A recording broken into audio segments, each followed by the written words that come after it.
वृद्धि हुँदछ। सोच पवित्र भएकाले सुकर्मको निश्चय बोध हुने हुँदा एकान्तको निवास लिनु बोधिसत्वको अभ्यास हो। यो थियो श्लोक। र म बिहान मेरो दैनिक कालमा म बिहान उठेदेखि लिएर दिनभरि दैनिक कालमा म बोधि चित्तलाई अपनाउने गर्दछु र मेरो मुख्य अभ्यास भनेको नै बोधि चित्त हो। र त्यस्तै गरी बोधि चित्त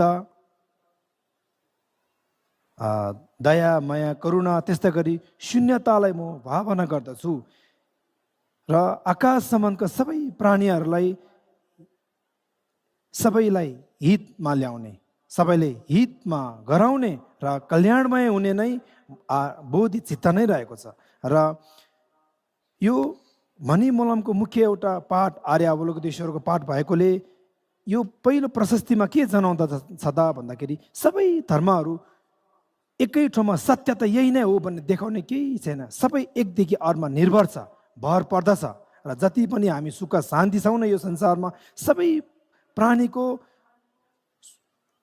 हाते मालो र मेल मिलापताले गर्दाखेरि मात्रै हो। एकै ठाउँमा सत्यता यही नै हो भने सिद्ध भएको केही नै छैन। त्यसै कारणले एक आपसमा हामी कहिले पनि ईर्ष्या डाहा कलह झगडा गरेर नबसौँ। सबैमा समानता, सुख चाहने इच्छा दुःख नचाहने इच्छा एकै भएकोले सबैमा समानता नै रहौँ। र मुख्य गरी यो स्वास्थ्यको लागि एकदम राम्रो भनेको नै बोधि चित्त हो। बोधि चित्तले मन शान्त र तपाईँको शरीरलाई त्वचालाई कोमलता र पवित्र राख्दछ। किन्तु तपाईँको मन पवित्र भयो भने शरीर र वचन पवित्र त यसमा 100% हुँदछ। त्यही कारणले तपाईँको मन स्वस्थ छ, मन पवित्र छ भने तपाईँको लागि त्यही नै हो स्वास्थ्यको मुख्य धन। त्यही कारणले गर्दाखेरि हामीमा एक आपसमा कल्याणमय, अरूलाई हित हुने, लाभ हुने, फाइदा हुने सोच भावना उक्साउनु पर्दछ, जन्माउनु पर्दछ।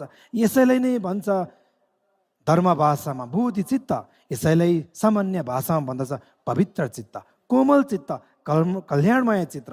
त्यसै कारणले आफूलाई फाइदा हुने पनि बोधि चित्त रहेको छ, अरूलाई फाइदा हुने पनि बोधि चित्त नै रहेको छ। त्यसै कारणले गर्दाखेरि आर्य यो शान्ति देवले बताउनु भएको छ नि, सबै प्राणीहरूलाई म एउटा अतिथिजन जस्तै सत्कर्ममा लगाउने छु र त्यो अतिथिजनलाई मैले सत्कर्ममा लगाउने नै मेरो बोधि चित्त हो। र बोधि चित्तलाई नै आकाशमा ढाकिएको सबै प्राणीहरूलाई उद्धार गर्न सकिन्छ।